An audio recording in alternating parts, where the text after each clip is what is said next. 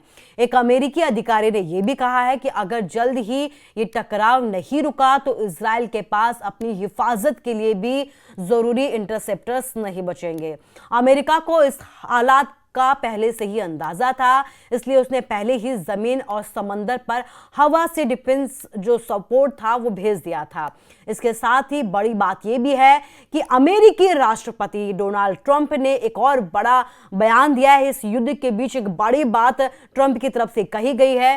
Trump ने कहा है कि अमेरिका यह जानता है कि ईरान के सुप्रीम लीडर अयतुल्ला खामनेई कहां पर छुपे हैं, लेकिन वह फिलहाल उन्हें मारना नहीं चाहता। उन्हें बिना शर्त आत्मसमर्पण करने की अपील ट्रंप की तरफ से की गई है। ट्रंप का यह बयान मंगलवार को उनकी तरफ से की गई अहम टिप्पणियों के बाद आया है।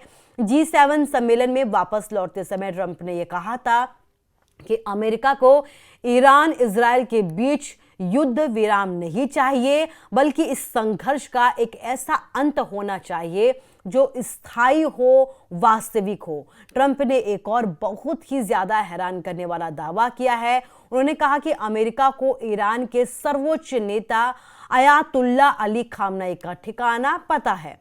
ट्रंप ने कहा कि हमें ठीक पूरी जानकारी है कि सुप्रीम लीडर कहां छुपे हुए हैं। वह जानता है उनका आसान लक्ष्य है, लेकिन जो खामनेई है वहां पर सुरक्षित जरूर है, लेकिन हम खामनेई को आराम से यहां पर मार सकते हैं, लेकिन अभी फिलहाल हम ऐसा कोई कदम नहीं उठाएंगे। कम से कम अभी तो कुछ भी ऐसी जो एक्शन है वो नहीं लिया जाएगा। उन्होंने इसी पर लिखा है कि हम नहीं चाहते कि मिसाइलों से जो आम नागरिक है उन्हें नुकसान पहुंचे।